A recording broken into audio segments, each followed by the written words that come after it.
So, how is our advocacy different from the types of advocacy that are typically done within the China space?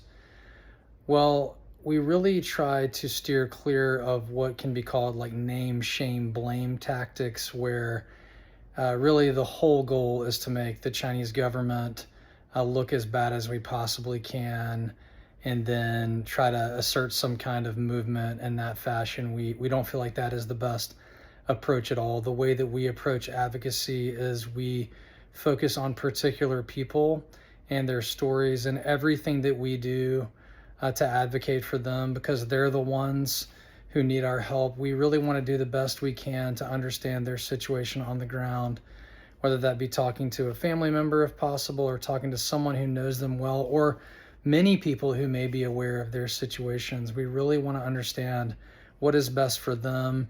If we can even talk to them, that's ideal, to understand what are we actually asking for that would be helpful and useful to you in prison or in the situation that you find yourself in.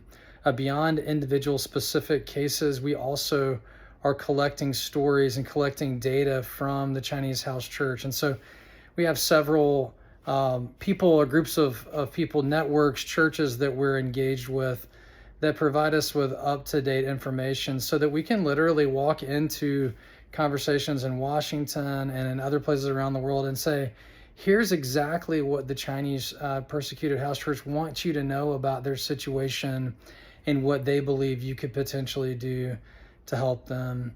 And so we really try to provide information to, first of all, raise the awareness level of our government leaders so that they are informed and so that they can make the best decisions as possible for people in China.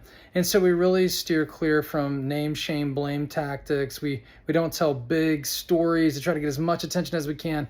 We really want to focus on the individual who needs the help, advocating for them, getting them the help they need so that we can find the response that is necessary to alleviate their suffering and hopefully bring them relief by God's grace.